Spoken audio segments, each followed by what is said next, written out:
What's happening? What's happening? What's happening? Chiefs Kingdom, my Chiefs or Die Nation. What's happening? It's your boy Wildcard Mar, and we are here. Yes, another episode of Wildcard Chief. It's episode 23. And we getting y'all ready. We getting y'all ready for the next preseason game, game 2, against the Arizona Cardinals as the Chiefs make their way back to Glendale, Arizona. The last time we saw them, they was raising the Lombardi in that stadium. So they return in preseason action against the Arizona Cardinals.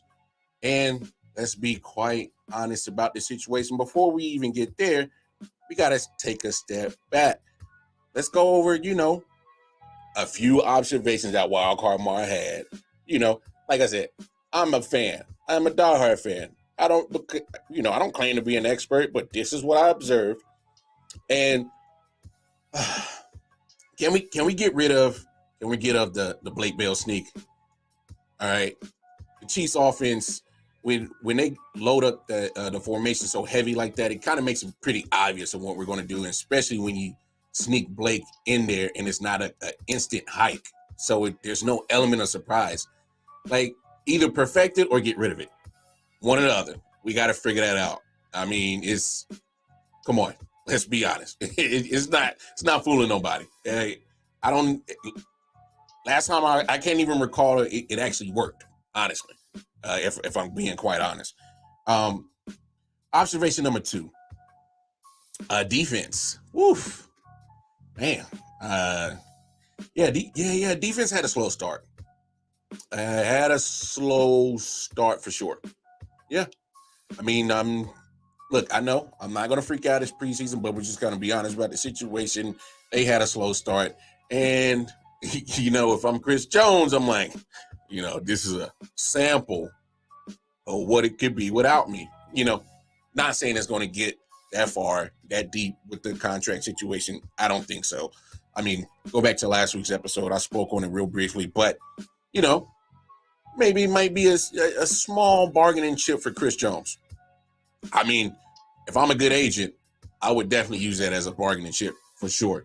But yeah, defense had a slow start. It probably took about midway through the second quarter before they started clicking, and obviously the starters weren't in there, so you started, getting your second and third string in there.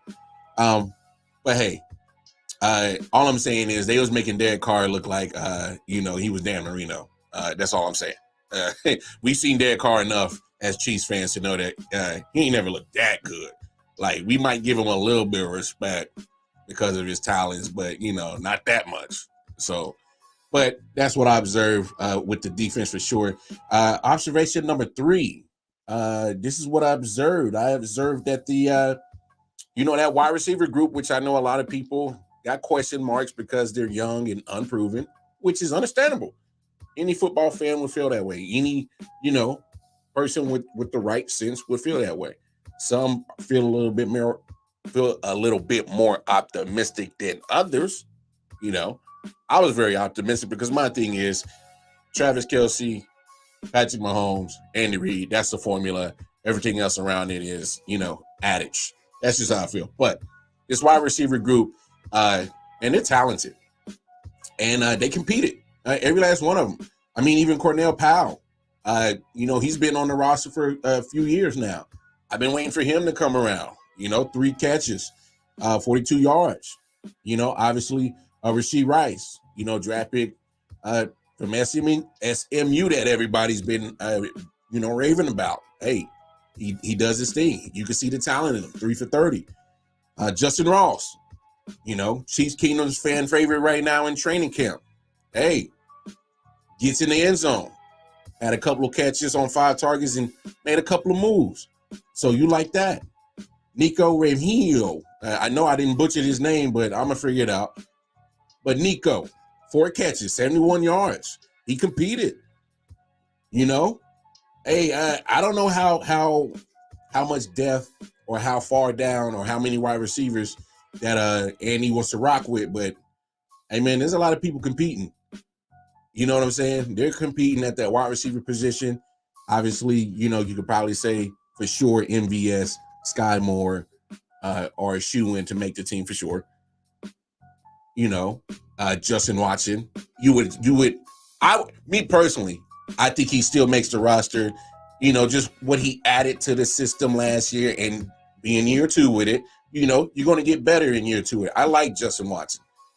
So hopefully he makes the roster. I know, he ain't getting enough love on Chiefs Twitter, so I'm gonna give him some love. I think Justin Watson makes the roster. But you think about it, man. And here's a name that I think a lot of people should look out for. They highlighted him on the last episode of the franchise. Richie James, 2 catches, 44 yards, and a TD. And the reason why I say that is because Richie James, what he did in San Francisco, and in particular what he did last year with the Giants, pretty much being their best receiving option. The Giants did not have a lot of receiving options down there up there in New York last year. And Richie James somehow started finding a connection with Daniel Jones and kind of actually, was a receiving option for him on a regular basis. So Richie James, I'm watching. All right, observation number 4. I saw too much Tommy Townsend. Way too much Tommy Townsend. More than what we're used to. And I get it. It's preseason. I'm not freaking out. But it leads me to my 5th observation. The fight for quarterback number 2. All right. Shane Buechele, been with the squad longer than Blaine Gabbert. That's understandable. Obviously, Blaine got the more reps, after Patrick, so in the depth chart. So you see, is it Blaine? Is it Shane? And I like Shane. I've been liking Shane. Go back to the premiere episode, Wildcard Chief. I love Shane. But Shane can give you some good, and then he'll follow it up with something crazy. He can make some plays. He's not scared to, do too much to play out of pocket. And here's a good thing about the Chiefs. And what's great about having Mahomes as quarterback, obviously that's understandable. But say if, knock on wood, say an injury were to occur to Mahomes, he has mobility, but he's not a mobile quarterback, if that makes sense. As in, he's not a Lamar Jackson, he's not a Jalen Hurts, but he has mobility. And so he prefers to, if he wants to, throw from the pocket.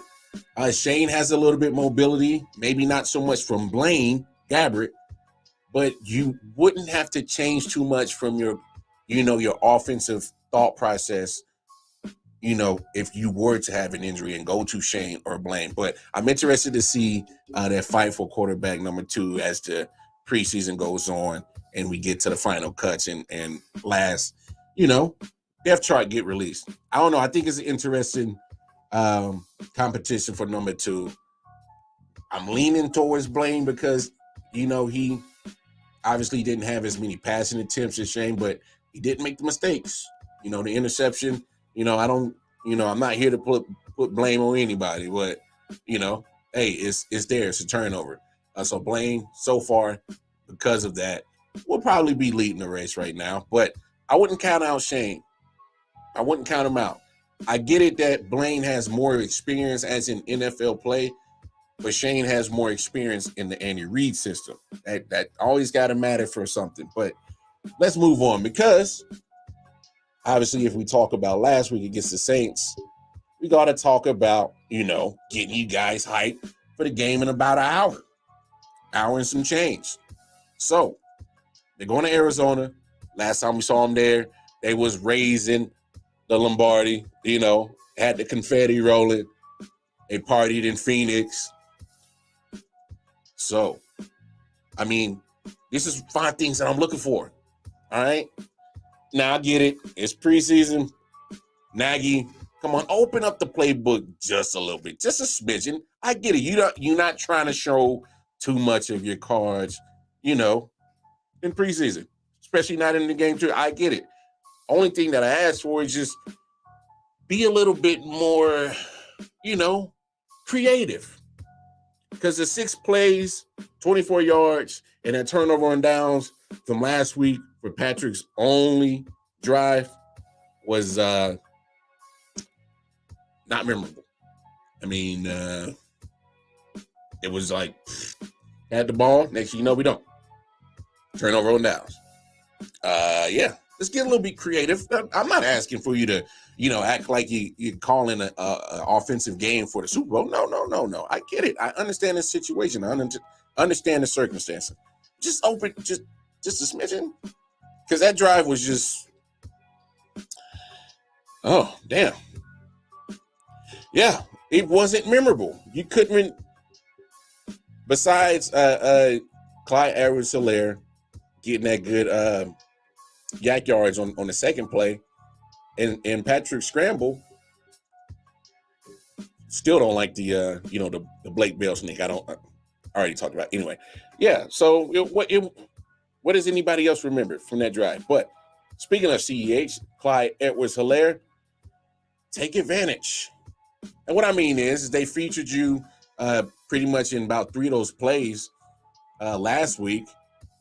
Take advantage of the fact that Isaiah Pacheco hasn't been getting preseason time. And come on, man. I think you need this. I think you need it. Your option wasn't picked up. Talk around the Chiefs nation, the kingdom. You a bust. We wasted a first round draft pick on you. So it's kind of like, I think you need it. I think you need to insert your best CEH game into the preseason and make Andy Reid, there to keep you off the field come week 1. That's all I'm saying. Make a case on why you should be RB1 and actually see some nice amount of carries. Get some productive usage out of you. That's all I'm saying. The competitor in me, I would be like, hey, man. Oh, Pacheco down? The one that helped y'all get to the Super Bowl? Yeah. Yeah. Show up and show out. That's all I'm saying. Take advantage. And this is what I'm looking for in tonight's preseason game. Who's going to stake their claim as tight end number 2? Jody Fortune. I was always a big fan of him, rooting for him, and it just sucks. Another injury to Jody Fortune. Damn. So, fellas, Noah Gray. All right, go ahead and state your claim.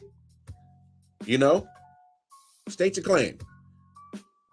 Blake Bell, besides the silly, quarterback little sneak, let's get him more acclimated in the offense. You've been here. Matter of fact, you've been with us for 2 Super Bowls. Noah Gray, come on. Who else is going to step up in that tight end room? This is your chance. This is an opportunity for you. Just like, Clyde Edwards-Helaire, the unfortunate part of the injuries, somebody has to go down, but somebody has to step up. So I'm looking very forward to seeing what the tight ends do in the tight end room for sure. See what they can do. See if they want to, do their thing and step up. What's up, Rod? Y'all check out Rod Uncensored. Y'all check him out. Real cool cat. But here's my observation number 4. Keandre Coburn. Hey, if Chris Jones is going, sit out, hold out, then it's time for you to show up and show out. You feel me? Coburn. I want to see you dominate. Go in there and do what you do.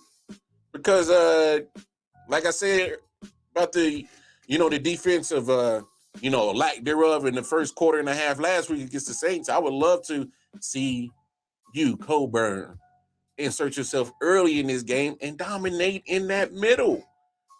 Obviously, I think Derek Nandi for sure gets one defensive tackle position. Obviously Chris Jones getting the other one. But why not you, Coburn, be heavy in the rotation? Heavy. Why not? Think about it. Show up. Hey, all you got to do is just, because you're going to get a lot of single coverage on you. You know, it's only going to be one offensive lineman that's going to be able to, you know, have you as a responsibility. You got to put 2 on Chris Jones. It's your, hey, imagine that. You in a rotation on a regular situation, and you get the advantage of having Chris Jones on the line with you, freeing you up to do a little bit more. Come on. State your claim for it. State it. Say that you want it. Say that it's yours. And, of course, I love seeing the young secondary, seeing they keep on improving.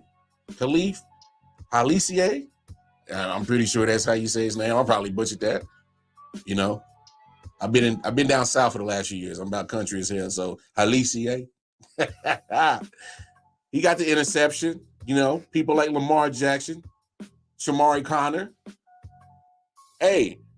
You got to remember, when we won the Super Bowl with a young secondary last year, that means that Spags is not afraid to use this youth. He's not afraid. So you're going to get your opportunities. Come, you know, show why you can be a part of the rotation in the secondary. This is a passing league. You're gonna get used. I mean, you got to have a lot of depth at the secondary positions, and hey, some of these young cats behind the young dogs that got us to that Super Bowl last year, you're gonna see some time. There's gonna be some possibilities, and we can't forget to mention, even if you don't get those possibilities on defense, it's always opportunities to show up and show out on special teams. Hey, that's how you get your name recognized. That's how you get an opportunity at your actual position, because of the effort and the willingness to, take care of business on special teams. That's how some of these cats get on in the NFL. Not everybody's going to be, fortunate enough to be a high draft pick and pretty much, guaranteed some playing time. Or you're not starting the season as starters. So you got to find a way on the field and, hey, get noticed on special teams. You'll see what happens. From that Chiefs and Saints games, I don't know if the Chiefs defense is good or Winston didn't know what he was doing. AP, you already know. No disrespect to Jameis, but Jameis is good for 30 for 30. Just all I'm gonna say. 30 interceptions, 30 touchdowns. He give you good, give you bad. That's how you describe Jameis Winston. Straight up. That's the best way you can describe it. But to your point, AP, Chiefs defense didn't look too good. Didn't look phenomenal. I'll say that for sure. Slow start. And hopefully they can, start off on a faster pace this week. They're facing the Cardinals. All right, let's get down to just the meat and potatoes about this. I don't think the Cardinals are going to be that great of a team. I just don't think. I think they're going to be terrible. So you want an opportunity to, almost like a layup. You take a layup. Take your layup, Chiefs. And not necessarily the starters, but more the people who are trying to fight for more playing time and an actual job. Take advantage of a bad franchise. That team is booty juice. So take advantage of it. All right, y'all. That's what it is. Chiefs Kingdom. Your boy Wildcard Mar. That's how we gonna end it. Let's get ready. A little about an hour and 10 minutes away from the game. Of course, I'll be watching with vested interest. Root them on. What y'all eating to watch the game? I'm actually going a different route. I'm doing breakfast for dinner while we're watching the game. So I had the bacon, the eggs, the pancakes. I know, different. Just happened to be this time. So anyway, y'all know what it is. Tap in with us, I.O.W Sports Network, Facebook, Instagram. Most importantly, right here on the YouTube channel, I.O.W Sports 1 on the Twitter. Chop it over me, Casey Wildcard Mar on the Twitter. But make sure y'all come here. YouTube. That's where you can always check out the Wild Card Chief and the home of the, you know what it is, Chiefs.